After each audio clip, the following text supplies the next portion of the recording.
السلام علیکم ورحمۃ اللہ وبرکاتہ۔ سوال ہے کہ کیا گھر میں لڑائیاں کرنے سے نوسط پیدا ہوتی ہے؟ اور اگر کوئی شخص حسد سے بری باتیں کرتا ہے، بد دعائیں دیتا ہے، تو کیا اس کی بد دعائیں قبول ہو جائیں گی؟ اس بات میں تو کوئی شک نہیں ہے کہ میاں بیوی کو گھر کا ماحول انتہائی صاف ستھرا، پاکیزہ، پیار محبت اور اخوت والا رکھنا چاہیے۔ رسول اللہ صلی اللہ علیہ وسلم نے اس کی ترغیب دی ہے۔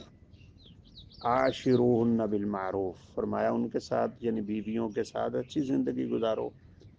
بیویوں کو خامدوں کی فرما برداری کا حکم ہے، لیکن اس بات میں کوئی شک نہیں ہے کہ جب دونوں میاں بیوی ہمیشہ آپس میں لڑتے رہتے ہیں تو زندگی تو تباہ ہو گئی، سکون برباد ہو گیا، اولاد بیچاری دونوں کے منہ کو تکتی ہے کہ یہ کیا ہو رہا ہے، اولاد کی تربیت میں بگاڑ پیدا ہو رہا ہے۔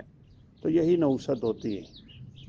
اسی لیے رسول اللہ صلی اللہ علیہ وسلم نے فرمایا اگر نوسط ہوتی تو بیوی میں ہوتی، سواری میں، بیوی میں، گھر میں، ہمسائے میں، چونکہ یہ ہمیشہ ساتھ رہنے والے ہوتے ہیں۔ سفر میں چلتے کسی کے ساتھ آپ 2-4 گھنٹے کا سفر کریں، وہ بندہ برا ہو تو آپ برداشت کریں گے، 4 گھنٹے بعد اس سے جدائی ہو جائے گی، سلسلہ ختم، نہ جانے دوبارہ زندگی میں ملے نہ ملے۔ لیکن یہاں تو ہر وقت کا ساتھ ہے، اس لیے اس طرح کے میاں بیوی ہمیشہ دوسروں کے لیے بھی پریشانی کا باعث بنتے ہیں، انہیں گریز کرنا چاہیے۔